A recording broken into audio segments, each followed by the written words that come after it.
గతంలో సెక్రటేరియట్ ప్రజాప్రతినిధులుగా మేమే పోయేవాళ్ళం కాదు. ఇవాళ సెక్రటేరియట్లో ముఖ్యమంత్రి కార్యాలయానికి జర్నలిస్టులు వచ్చి కూర్చొని అది చిట్ చాట్ కావచ్చు, లేకపోతే ఇంకేదైనా విషయం కావచ్చు, లేదా పత్రికా సమావేశాలను కూడా సెక్రటేరియట్లో పెట్టి మిమ్మల్ని అందరినీ పిలిచి ప్రభుత్వం అధికారిక కార్యక్రమాలను అక్కడి నుంచి మీరు రాసే విధంగా ఈరోజు మా ప్రభుత్వంలో తీసుకొచ్చిన మార్పు, ఈ మార్పు మీకు చేరిందనే, ఈ మార్పును మీరు గుర్తించిందని నేను భావిస్తున్నా. కానీ ఈ మార్పు సమాజానికి నష్టాన్ని, మా కష్టాన్ని తెచ్చేదిగా ఉండకూడదు. కొన్ని రాజకీయ పార్టీలకు సంబంధించిన పాత్రికేయ మిత్రులు, కొంతమంది మంత్రుల కార్యాలయాలు లేకపోతే ఇతర దగ్గర ఒకేసారిగా చాలామంది వచ్చి అక్కడ కూర్చొని అక్కడ ఉన్న జరగని వాటిని జరిగినట్టుగానో లేకపోతే జరిగితే బాగుంటుందని కొంతమందిని పాసులు ఇచ్చి తీసుకొచ్చి లోపలికి తీసుకొచ్చి అనవసరమైన రాద్ధాంతాలను సృష్టించే ప్రయత్నాలు చేస్తున్నారు. మరి ఇట్లాంటి వాటిని ఎట్లా నియంత్రించాలనో మీరే నిర్ణయించి మీరే వాటిని ఏదో ఒక రకంగా ఒక కొలిక్కి పట్టుకురావాలి. అసెంబ్లీలో పాసులు ఇచ్చినా కూడా అవసరానికి మించి వాళ్ళే వచ్చి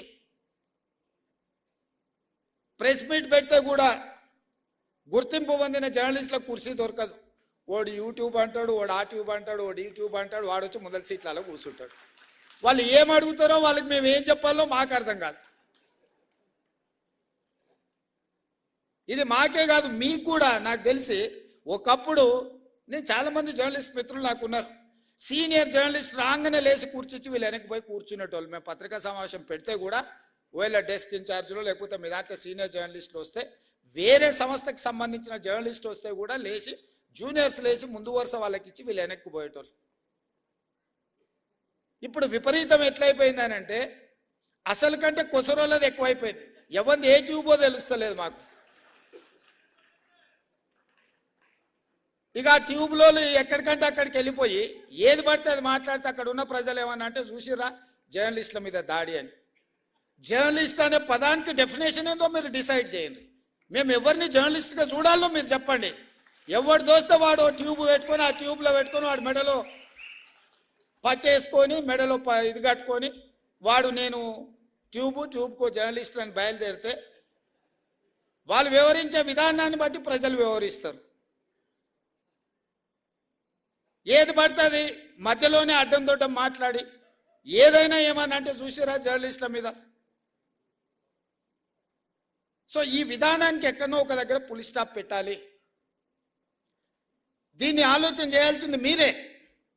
ఎందుకంటే ఇంతకంటే పెద్ద సందర్భం నాకు దొరకదు మీకు ప్రభుత్వం వైపు నుంచి కానీ ప్రజాప్రతినిధిగా మేము ఎదుర్కొంటున్న సమస్యల్ని మీ దృష్టికి తీసుకురావడానికి ఇంతకంటే మంచి అకేషన్ ఏమి ఉండదని నేను భావిస్తున్నా. అక్రిడేషన్ కార్డుల గురించి పెద్దలు శ్రీనివాసరెడ్డి గారు చెప్పారు. ఇద్దరు శ్రీనివాసరెడ్డి స్క్వేర్ ఈరోజు మీ సమస్యల్ని మీ ముందర పెట్టారు.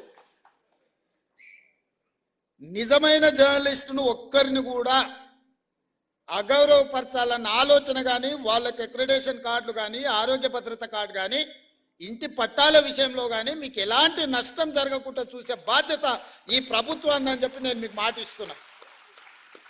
కానీ ఎట్ ద సేమ్ టైం ఈ ప్రభుత్వం ఎదుర్కొంటున్న అనవసరమైన రాద్ధాంతాలను నియంత్రించాల్సిన బాధ్యత మీ మీద ఉన్నది. మీరు డిఫైన్ చేయండి ఎవరిని జర్నలిస్ట్గా మేము గుర్తించాలి, ఆ జర్నలిస్ట్కి ఉన్న ఎథికల్ లైన్ ఏంది, ఏ హద్దు దాటకుండా జర్నలిస్టు ఉండాలి, ఆ జర్నలిస్టు హద్దు దాటి వివరించినప్పుడు ఎదురుగున్నోడు క్షణికావేశానికి లోనైనప్పుడు జరిగే పరిస్థితులు ఎట్లా ఉంటాయి, వీటన్నిటిని కూడా మనము ఆలోచన చేసి ఒక పరిష్కారం చూపించుకోవాల్సిన బాధ్యత మన మీద ఉన్నది.